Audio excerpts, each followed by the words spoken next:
Kami mau berserah penuh hanya kepadamu Tuhan. Kami tidak bisa berbuat apa-apa Tuhan tanpa Engkau. Kami butuh kekuatan-Mu Tuhan. Kami perlu Engkau untuk menopang kami setiap saat. Engkau lihat bagaimana banyak hati yang sesak Tuhan. Banyak yang hampir menyerah. Kami tidak berdaya Tuhan. Kami butuh Engkau. Kami sangat perlukan Engkau menuntun setiap langkah-langkah kami. Kami mau Engkau Tuhan ada di depan kami Tuhan. Kami tidak mau berjalan sendiri. Kami tidak akan mampu. Kami akan terhanyut tanpa Engkau. Kami mau pegang Engkau terus Tuhan. Jangan pernah Engkau melepaskan tangan-Mu Tuhan. Tolong setiap kami. Kami mau terus boleh menjadi berkat Tuhan. Sehingga nama-Mu dimuliakan. Kami mau terus ada dalam rencana-Mu Tuhan. Kami mau dalam cerita-Mu Tuhan. Tolong setiap kami. Inilah kami Tuhan. Sebagai bentuk penyerahan kami. Kami mau duduk diam di bawah kaki-Mu. Kami mau mendengarkan isi hati-Mu.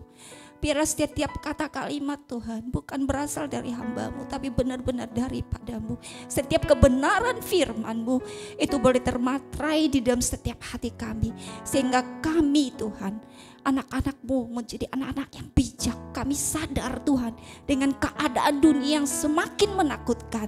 Tetapi kami mempunyai Tuhan yang jauh lebih besar.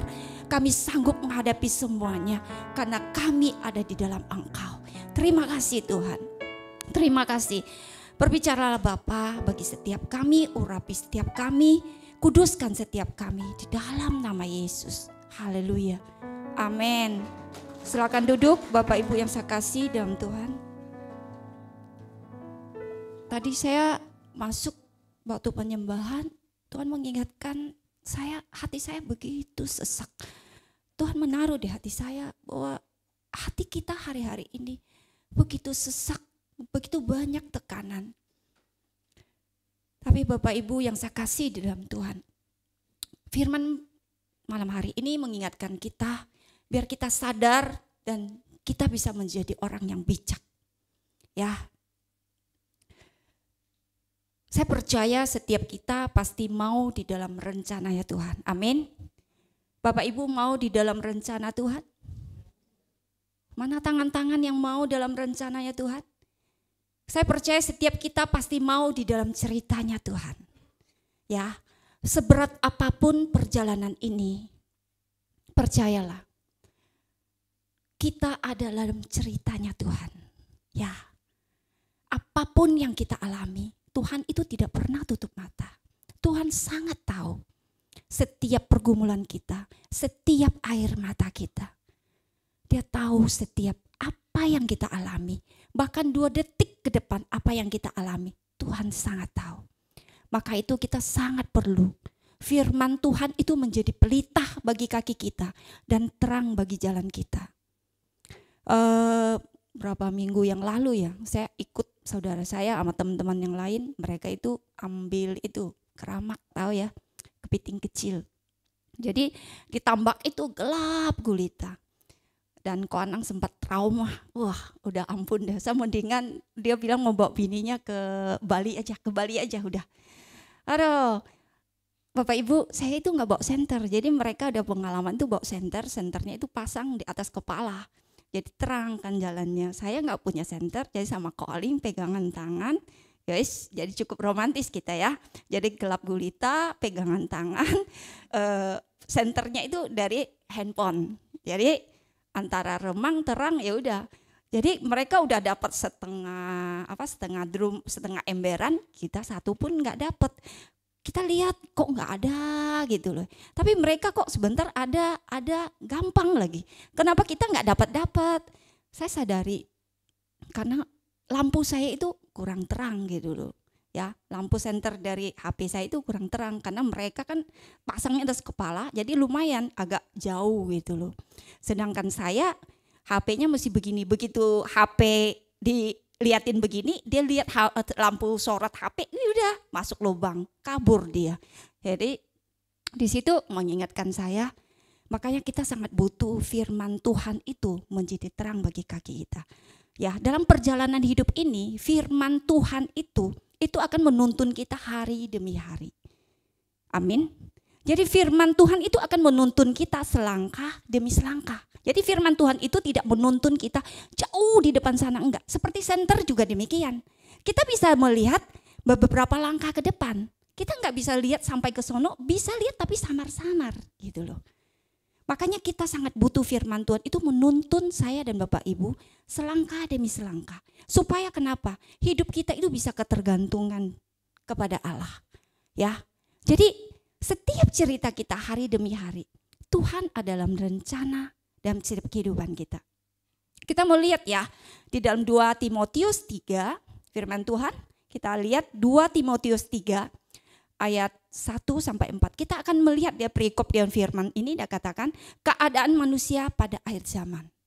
Bapak Ibu, kita melihat keadaan manusia hari-hari ini.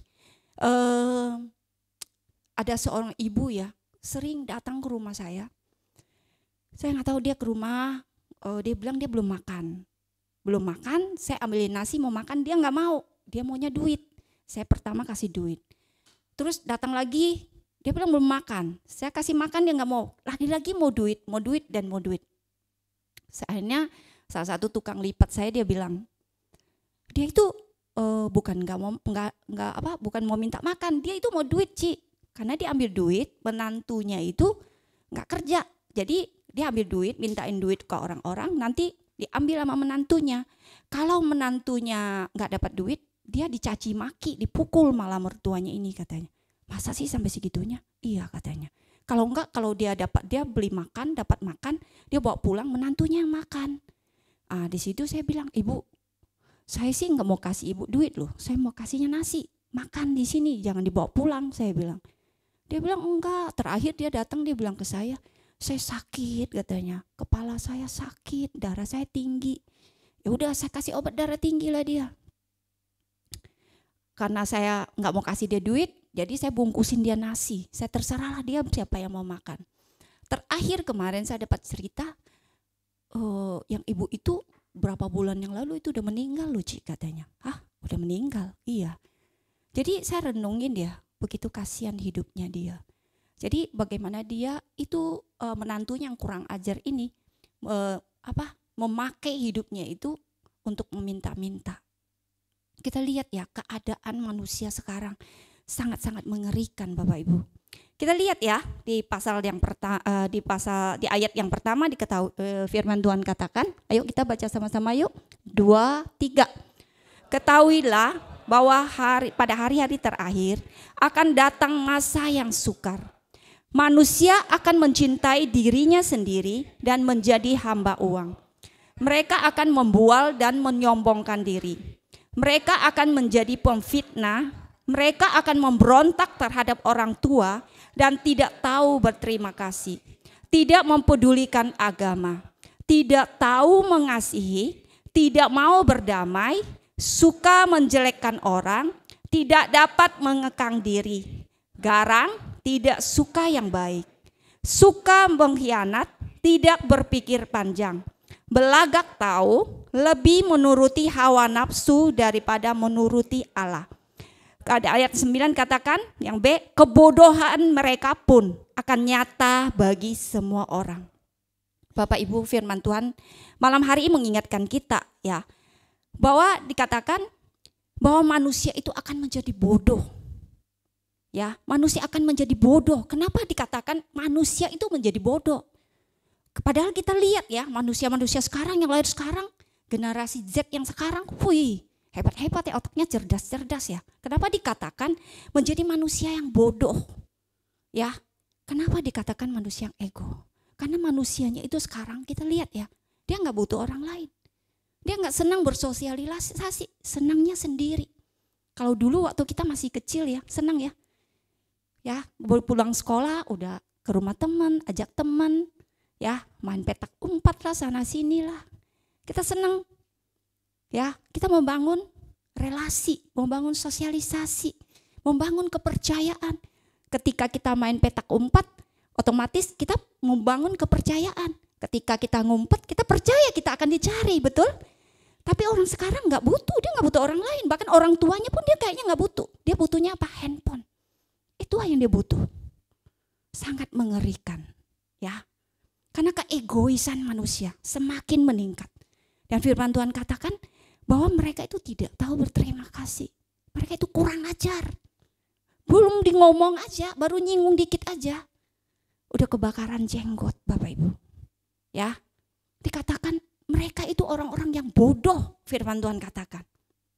Ya, kenapa dikatakan bodoh? Karena mereka itu tidak mengerti akan firman Tuhan. Mereka itu tidak mau mengerti. Mereka itu tidak ada hikmat Allah. Di dalam 1 Korintus 1 ayat 27 dan 28 dikatakan, tetapi apa yang bodoh bagi dunia dipilih Allah untuk memalukan orang-orang yang berhikmat. Dan apa yang lemah bagi dunia dipilih Allah untuk memalukan apa yang kuat. Di ayat 28 dikatakan, dan apa yang tidak terpandang dan yang hina bagi dunia itu yang dipilih Allah. Bahkan yang tidak berarti dipilih Allah untuk mendiadakan apa yang berarti. Ya, firman Tuhan di sini sangat jelas ya. Jadi yang dipandang bodoh oleh dunia, itulah yang Tuhan jadikan orang-orang berhikmat di dalam Tuhan. Ya, apa yang dieluk-elukan dunia, wow, yang punya jabatan, yang hebat, tetapi itu suatu kebodohan di dalam Tuhan. Amin, Bapak Ibu. Kita lihat kebanyakan dari kita, aku sering ngobrol ya sama Koaling, aku bilang kita lihat ya si A ini, meskipun boleh dibilang SD aja nggak tamat, tapi kita lihat penghasilannya bisa jauh lebih besar. Dia bisa cinta Tuhan, ya, dia bisa banyak hal, dia bisa tahu. Itu kan sesuatu yang luar biasa. Ya Bapak Ibu, jadi jangan terlalu memandang rendah diri kita. Mungkin karena masa lalu orang tua kita nggak mampu sekolahkan kita. Ya mungkin karena masa lalu kita banyak hal. Tapi jangan memandang diri kita. Firman Tuhan katakan, apa yang bodoh bagi dunia kita akan dipakai untuk memuliakan Tuhan. Amin. Ya, kita lihat Bapak Ibu, kenapa dikatakan bodoh? Ya nggak apa-apa. Saya dan Bapak Ibu memang orang yang bodoh. Tetapi karena kita mengenal kasih Allah, kita maka menjadi orang-orang yang berhikmat. Kita nggak tahu 2 hari ke depan, kita nggak tahu hari esok. Karena kita nggak tahulah kita hidup bergantung kepada Allah. Karena kita hidup bergantung kepada Allah, makanya hidup kita penuh dengan kasih karunia Allah. Amin. Makanya jangan sotoy ya. Katakan kepada kiri kanan kita, jangan sotoy ya. Ya, ada hidup harus bergantung kepada Allah. Di dalam Efesus 5 ayat 15 dikatakan, ya, akan datang masa yang sukar dan setiap kita Bapak Ibu wajib bagaimana kita itu untuk belajar introspeksi diri. Di dalam Efesus 5 ayat 15 katakan, perhatikanlah dengan seksama bagaimana kamu hidup. Janganlah seperti orang bebal, tetapi seperti orang arif. Dan pergunakanlah waktu yang ada, karena hari-hari ini adalah jahat. Ya, di masa-masa yang sukar, di waktu-waktu yang jahat ini Bapak Ibu, jangan kita menjadi orang yang bodoh. Tetapi biar kita itu mengerti kehendak Allah. Mereka itu tidak bodoh, secara intelektual mereka itu orang-orang hebat, orang yang pintar. Karena kekerasan hatinya, tidak mau ada takut akan Tuhan. Itulah yang menjadikan mereka orang-orang yang bodoh di dalam Tuhan. Ya, tapi saya percaya semua yang ada, saya dan Bapak Ibu adalah orang-orang yang mengerti kehendak Allah. Ya, saya dan Bapak Ibu adalah orang-orang yang mengerti kehendak Allah. Tetapi orang-orang yang tidak mengerti kehendak Allah dikatakan orang yang apa? Orang yang apa Bapak Ibu? Orang yang apa?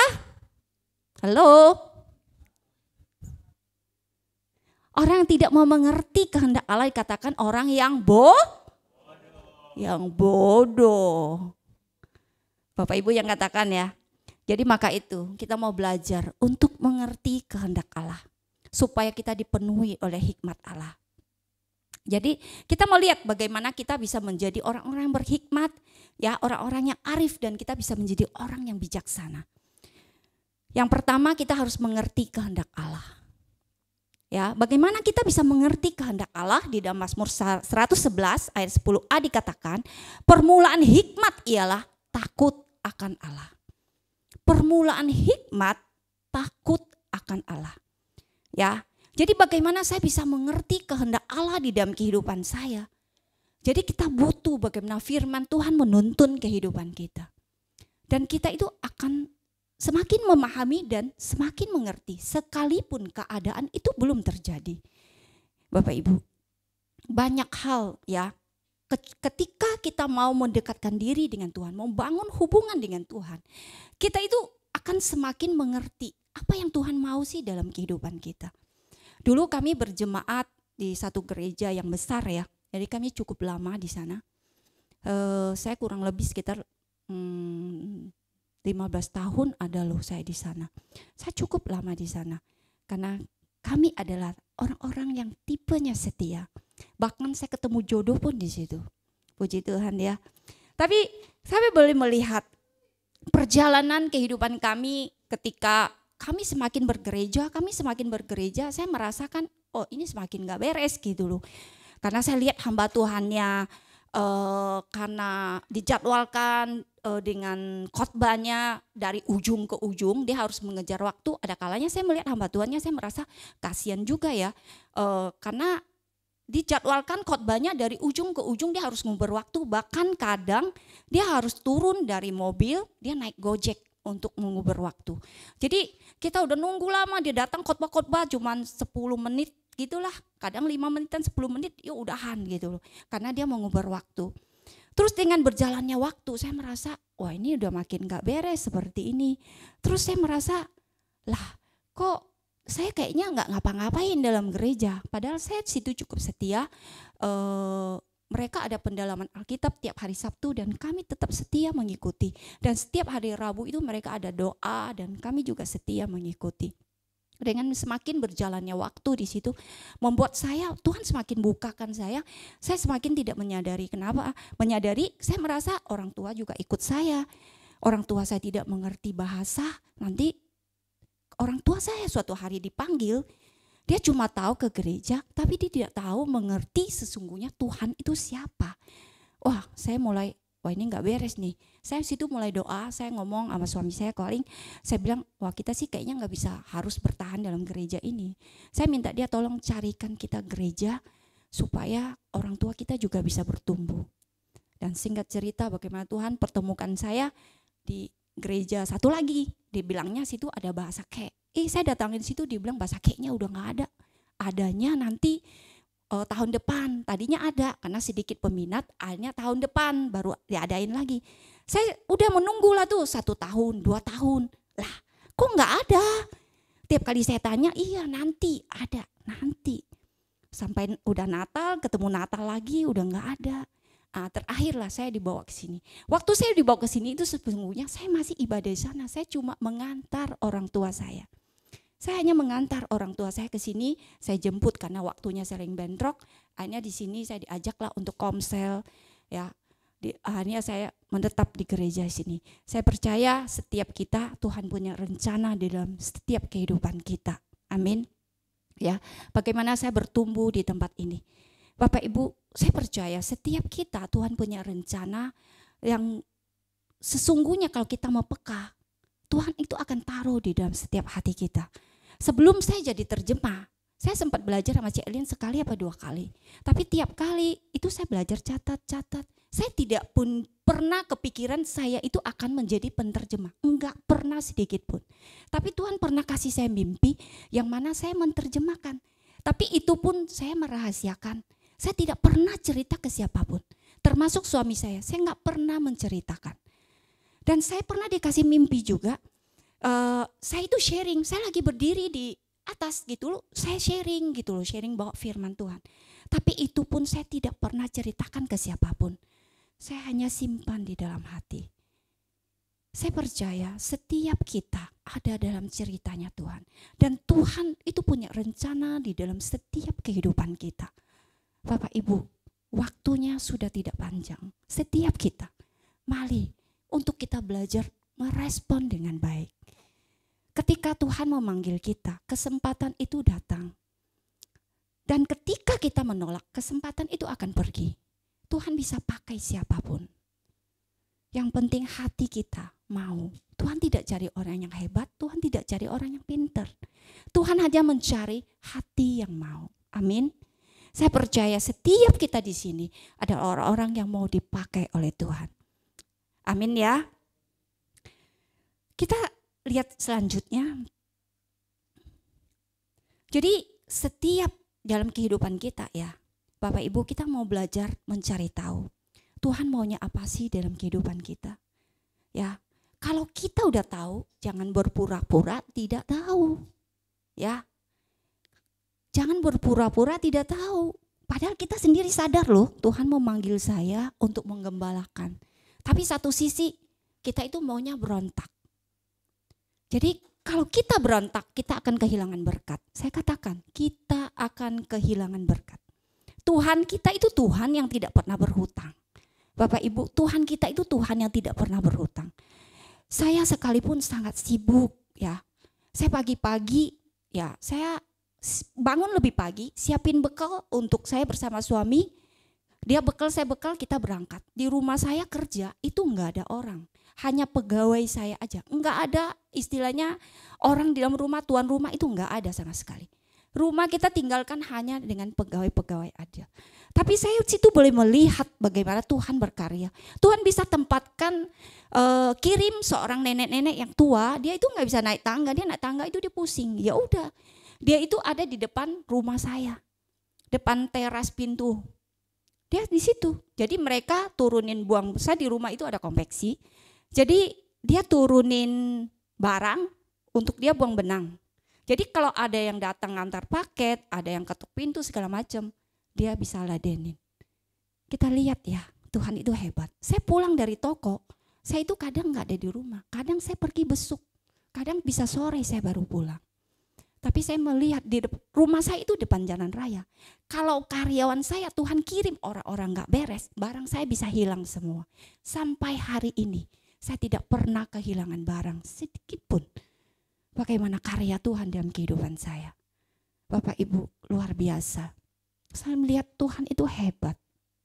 Pernah maling masuk rumah, CCTV menangkap maling masuk rumah. Waktu itu ada pegawai kami masih baru sangat kerja, baru sekitar 1 minggu lah kerja. Dia cuci baju, dia jemur. Jadi dia sempat masuk rumah naik loteng. Dia mau angkat gas, nggak jadi, dia keluar lagi. Akhirnya dia masuk lagi kedua kali. Dia mau bawa gas itu udah sempat bawa, dia taruh lagi. Akhirnya dia pergi, dia bawa apa? Bawa celana karyawan saya yang baru baru masuk, karyawan masih baru.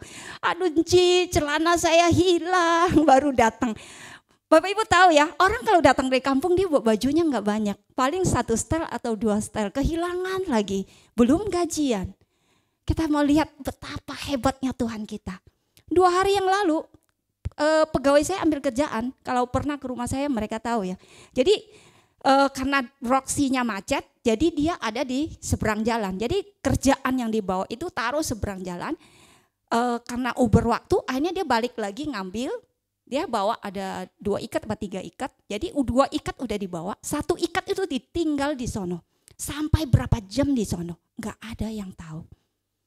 Bayangin Bapak Ibu, itu kalau mau hilang, hilang aja loh. Di seberang jalan di sana. Udah seberang jalan, lewatin rel baru rumah saya. Lumayan jauh, tetapi kita melihat ya, Tuhan kirim orang-orang di sekitar kami, orang-orang yang baik. Padahal daerah lingkungan saya itu termasuk, ya maksudnya orang-orang itu daerah preman gitu loh.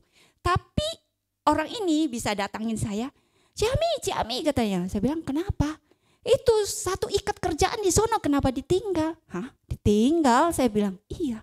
Saya suruh lihat ke sono, benar 1 ikat kerjaan di sana. Bayangin kalau 1 ikat itu hilang, Bapak Ibu, kerjaan saya 1 seri itu bisa bermasalah. Kita lihat ya, bagaimana Tuhan itu menjaga. Bapak Ibu, luar biasa. Kalau saya mau ceritakan kasih Tuhan itu enggak ada habisnya. Sungguh kami sangat mengalami bagaimana kebaikan Tuhan dalam keluarga kami. Ya, Kemarin montir lagi benerin mesin kami, montir itu sampai begini, Ci, kok Ci kayaknya kerjanya sepanjang tahun gak pernah habis ya. Saya montir sana sini pada bilang sepi loh, kerjaan gak ada Senin Kamis. Tapi kerjaan Ci itu ada aja. Saya bilang itulah Tuhan kita. Hebat loh Tuhan kita. Ada aja caranya bagaimana dia itu memberkati kehidupan kami. Ada aja caranya itu bagaimana dia kirim kerjaan untuk kami. Saya merasa kadang saya kagum akan Tuhan. Tuhan, saya bilang sekalipun saya begini, saya merasa bahagia loh. Kenapa? Karena saya merasa saya bisa memberkati orang di lingkungan sekitar saya. Jadi ibu-ibu yang gak ada kerjaan, dia bisa buang benang ke rumah. Paling tidak dia bisa menambah penghasilan. Jadi orang-orang sekitar kami itu bisa saya kasih membuka lapangan kerja. Itu merupakan suatu sukacita di dalam kehidupan saya. Ya, Bapak Ibu, setiap kita adalah rencananya Tuhan. Sekalipun sekarang mungkin kita dengan penuh air mata, banyak pergumulan. Semua kita, ya, ada waktunya Tuhan. Ada kairosnya Tuhan di dalam kehidupan kita. Ya, Tuhan tidak akan pernah dan bahkan tinggalkan kita. Satu hal, tetap setia. Ya, kita semua dalam waktu yang sama. Ya, setiap kita, kalau saya ditolong, saya percaya Bapak Ibu pasti ditolong. Satu hari kita semua sama, 24 jam. 1 tahun semua kita sama, 365 hari. Enggak ada yang lebih kan? Ada yang lebih? Enggak ada kan? Tuhan kita Tuhan yang sama. Tuhan hanya meminta hati kita. Enggak lain dia minta.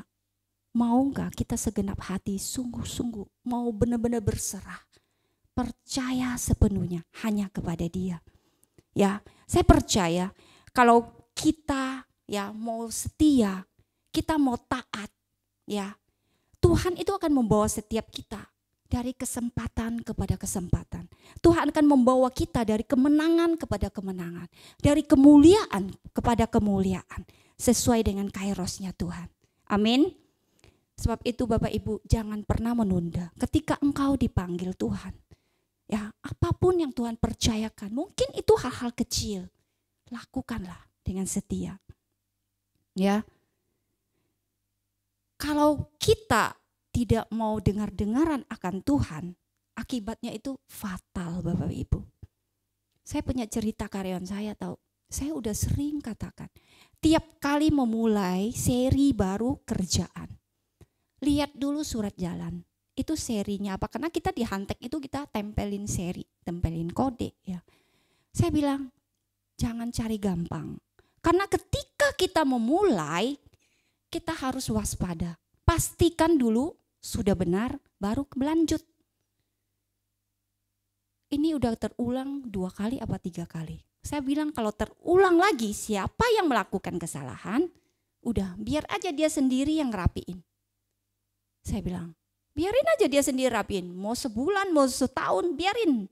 Biar aja kerjain sendiri. Saya udah kesel gitu loh. Nah kadang ini juga dalam kehidupan kita. Kadang kalau kita gak mau dengar-dengaran, kita mau auban dengan Tuhan. Inilah yang terjadi. Kadang Tuhan mau disiplin kita Bapak Ibu. Jadi setiap memulai kerjaan, Hantek itu saya selalu kan harus ada serinya. Jadi dia cari gampang kira-kira oh ini seri ini gitu loh. Ya udah main tempel seri aja. Udah tempel seri, tempel size. Ujung-ujungnya udah rapi semua packing. Salah. Bayangin enggak? Saya sering kasih tahu kesalahan kita 5 menit. Kalau ketika kita salah, kita sadar, kita berbalik itu jauh lebih cepat. Dibandingin kita, kesalahan kita itu setengah jam. Itu kita butuh waktu yang sangat lama untuk kita bisa berbalik. Itu pun bisa berbalik Bapak Ibu. Kalau kita tidak bisa berbalik, maka binasalah kita. Ya, itu menjadi pengalaman dalam kehidupan kita. Jadi karyawan saya sering ingatkan. Tukang obras pun saya sering ingatkan. Ketika kita memulai kerjaan terutama yang satu warna misalnya khusus hitam atau khusus putih. Dicek dulu, takutnya ada yang belang kerjaannya. Jangan sampai kita udah mulai keasikan, akhirnya kita nggak taunya ada kesalahan, ada yang belang atau apa. Jadi menghasilkan hasil yang tidak maksimal. Ya, Sebab itu Bapak Ibu, ya bagian setiap kita. Jadi bagaimana kedua, kita mau lihat bagaimana supaya kita itu bisa berhikmat, arif dan bijaksana. Yang kedua yaitu kita harus dipenuhi oleh Roh Allah. Di dalam Efesus 5 ayat 18 dikatakan, dan janganlah kamu mabuk oleh anggur, karena anggur menimbulkan hawa nafsu. Tetapi hendaklah kamu penuh dengan Roh Allah. Firman Tuhan mengingatkan ke kita, jangan kita mabuk oleh anggur. Dengan kata lain, jangan kita mabuk oleh hawa nafsu kita. Ya, oleh kedagingan kita. Kita tahu di dalam Galatia 5 ayat 19 katakan, ya, perbuatan-perbuatan daging itu akan membawa kita kepada kehidupan kebinasaan. Endingnya membawa kita kebinasaan kekal. Ya, saya percaya setiap kita Bapak Ibu mau dipimpin oleh Roh Allah. Ya, banyak hal Tuhan akan singkapkan lewat setiap kehidupan kita. Bahkan saya pernah loh, waktu itu saya dibohongin dong oleh pegawai toko saya. Dia sempat berapa hari nggak masuk, dia bilang, oh anak saya sakit, masuk rumah sakit. Oh, dengan skenario ceritanya hebat sekali. Tetapi jujur loh Bapak Ibu, kalau kita punya Roh Kudus ya, dia itu hebat loh. Di hati saya katakan sama Koaling, ini sih nggak benar loh. Hati saya kayaknya nggak berasa dia anaknya masuk rumah sakit gitu loh. Di hari pertama, akhirnya saya nggak pernah ketika dia ngomong apa, kadang saya percaya aja gitu. Tapi kali itu hati saya itu, saya nggak percaya. Akhirnya saya selidiki gitu loh. Saya selidiki, saya tanya-tanya ke temannya. Temannya bilang, oh iya anaknya sakit kali. Oh ya. Tapi hati saya itu tetap berkata tidak. Nah, saya membuktikan hati saya benar apa tidak. Saya telepon dia. Saya nggak pernah selama ini itu video call sama dia itu nggak pernah. Kali itu saya sengaja video call.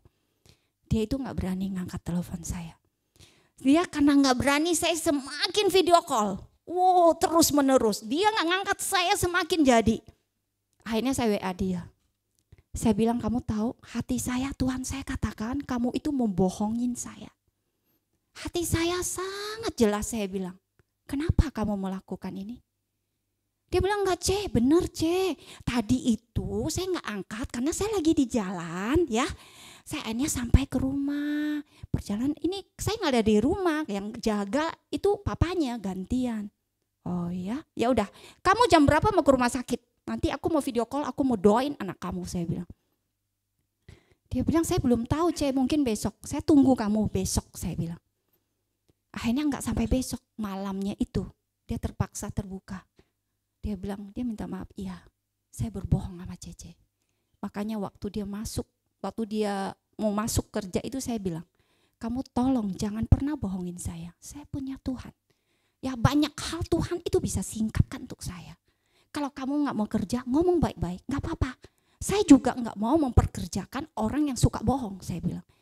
Bapak Ibu dari situ, ya puji Tuhan sampai hari ini dia udah gak berani berbohong. Jadi mau apapun dia belajar ngomong apa adanya. Saya bilang kamu mau istirahat, kamu ngomong kamu istirahat. Kamu ada masalah, enggak apa-apa, kamu apa adanya. Saya lebih bisa menerima daripada saya dibohongin. Saya jujur katakan demikian kepadanya. Tapi dari situ sampai hari ini, ketika dia ada masalah dia akan belajar bercerita. Jadi dia udah enggak berani bohongin saya. Pernah juga dia berlaku tidak jujur.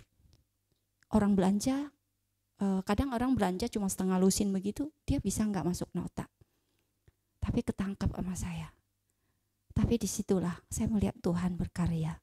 Tapi hari ini sekalipun saya masih belum bisa percaya sepenuhnya, saya pantau, kalau saya nggak ke toko itu saya pantau CCTV, tapi saya melihat mulai ada kejujuran. Ya, saya belum dapatin dia berlaku curang. Saya berharap ya setiap ketika kami ngobrol, ya karena pacarnya orang Batak, jadi pernah juga diajak ke Katolik, jadi saya sering ceritakan Tuhan kepadanya. Saya harap saya percaya setiap benih firman yang saya ceritakan, itu akan menjadi benih yang hidup, mengubahkan kehidupannya. Ya, supaya dia bisa hidup dalam kebenaran. Amin Bapak Ibu. Ya, Bapak Ibu saya berharap ya, kita itu mau sungguh-sungguh sediakan waktu ya, bagaimana untuk kita mengerti apa yang Tuhan mau dalam setiap kehidupan kita. Setiap kita ya, saya percaya Tuhan mungkin sudah menyediakan banyak untuk kita. Mungkin Tuhan udah gergetan, udah gak sabaran untuk menolong kita. Saya percaya Tuhan ketika kita dengan air mata, ketika kita memohon, ketika kita rasanya udah gak sanggup, Tuhan, saya percaya Tuhan kita bukan Tuhan yang tegaan. Tuhan kita, saya bisa merasakan dia itu Tuhan yang gergetan segera pingin menolong kita. Tapi ada kalanya Tuhan itu mau disiplin kita.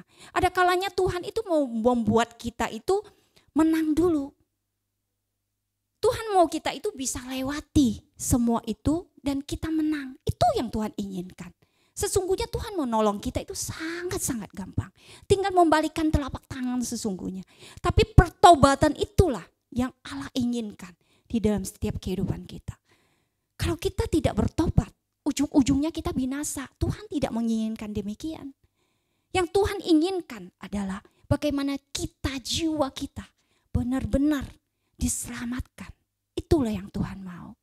Maka itu Tuhan ingin sebenarnya menolong kita. Tuhan sebenarnya udah menyediakan berkat yang banyak untuk kita.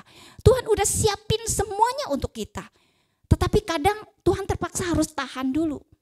Sampai kita harus menang mengikuti setiap proses. Amin Bapak Ibu ya. Di Roma 8 ayat 17 dikatakan, dan jika kita adalah anak, maka kita juga adalah ahli waris. Maksudnya adalah orang yang berhak menerima janji-janji Allah yang akan menerimanya bersama-sama dengan Kristus. Yaitu jika kita menderita bersama Dia, ya artinya Bapak dan Ibu, saya dan Bapak Ibu ketika kita taat, ya saya percaya. Jadi supaya kita dimuliakan bersama-sama dengan Dia. Di firman Tuhan ini sangat jelas, orang yang berhak menerima janji Tuhan itu adalah orang yang siap menderita, orang yang siap diproses, orang yang taat. Itu adalah tiket kita untuk meraih apa yang Tuhan akan janjikan bagi saya dan Bapak Ibu. Amin. Ya, Bapak Ibu mau meraih janji-janji Tuhan? Mau meraih janji Tuhan? Ya, kuncinya adalah belajar taat. Ya, siap menderita. Ketika proses mingkem, ingat ya, proses mingkem. Jangan banyak ngoceh, mingkem aja. Mingkem aja. Jadi ketika kita mingkem, beban yang berat pun akan jadi enteng. Ya. Sekarang ini ya, kau melihat iblis itu dengan berbagai cara. Kapan itu saya ada ceritakan di Koramdeo, saya melihat bagaimana iblis mengintimidasi. Iblis itu berusaha bagaimana mencengkram, menarik setiap kita untuk keluar dari rencana Allah. Jadi dalam Koramdeo itu saya sempat sampaikan, saya dalam satu rumah. Jadi ada kamar, waktu di kamar itu saya melihat ya, ada jenazah di kamar itu dan di dalam kamar itu ada satu orang. Jadi jalan mondar-mandir menjagai mayat itu. Terus mereka yang mau masuk kamar itu dia ngintip, ih ada mayat, ada orang gitu, kabur gitu loh. Sampai berapa orang kabur gitu loh. Terus saya bilang ada apa? Saya ngintip, saya lihat gitu. Oh iya, ada mayat, bener ada mayat, kayak ada ranjang agak tinggi itu dia taruh gitu loh. Jadi ini kan pintu, jadi mayatnya di sini, jadi orang ini jalan keliling sini. Lah, saya bilang ini rumah aneh ya. Kenapa kok ada mayat tapi apa di dalam kamar gitu loh. Dibiarin dalam kamar dan satu orang ini menjaga. Terus saya bilang ke orang itu, sini kamu sini, gue bilang, sini. Dia seolah-olah mau datangin saya loh, galak gitu. Mau datangin saya. Dia datang ke sini. Ini kan pintu, belum sampai, baru sampai sini, akhirnya dia stop begini. Lah, kok stop di situ? Aku masuk, kau lihat. Ternyata itu bukan manusia tahu. Itu robot gitu. Bukan orang. Tapi di situ saya mendapat impresi ya. Bahwa iblis sekarang cara kerjanya itu mengintimidasi kita. Dia mau mengintimidasi setiap kita. Membuat kita tidak berdaya. Bapak Ibu jangan mau. Kita itu harus peka, kita harus sadar bagaimana kerjanya dia. Jangan mau kita diintimidasi. Dia berusaha bagaimana intimidasi kita. Dia meseret kita supaya kita lepas supaya kita jauh dari rencana Allah. Sesungguhnya Tuhan sudah merencanakan jauh lebih indah dalam kehidupan saya dan Bapak Ibu. Tetapi karena waktunya yang sangat singkat ini, dia berusaha menyeret kita supaya kita tidak ada dalam rencana Allah. Supaya kita tidak ada dalam ceritanya Allah. Jangan anggap main-main Bapak Ibu. Ya, firman Tuhan katakan hari-hari ini adalah hari-hari yang jahat. Jangan kita anggap enteng, jangan kita itu mah kayak dongeng. Tapi saya mau katakan secara alam roh ini benar suatu kejadian. Ya, ini sangat mengerikan. Ya Bapak Ibu, saya percaya setiap kita, ya kita mau dalam rencananya Allah. Setiap kita mau bayar harga. Sekalipun saat ini mungkin kita lagi bersusah payah, tapi mulai dari kita. Bagaimana kita benahin hidup kita, benahin diri kita. Bayar hargalah ya buat anak cucu kita. Ketika kita dibenar dulu, maka anak cucu kita akan menjadi orang yang benar. Keteladanan itu hanya didapat dari kita sebagai orang tua. Amin Bapak Ibu. Ya, kita lihat sekarang orang itu gampang sekali bagaimana keluarga-keluarga banyak yang hancur ya. Kalau keluarga hancur, kita lihat anak-anak juga hancur. Anak-anak hancur, kita akan melihat gereja hancur, bangsa akan hancur, dan negara akan hancur. Bapak Ibu dan saya kita itu mau melawan arus. Kita mau benar-benar hidup taat di dalam kebenaran Allah. Tidak ada cara lain. Keadaan yang sukar ini hanya kita bisa bertahan dalam kasih karunia Allah. Dan Tuhan pasti memampukan setiap kita. Amin. Saya mau undang pada musik, kita menyanyikan satu pujian. Indah rencanamu Tuhan.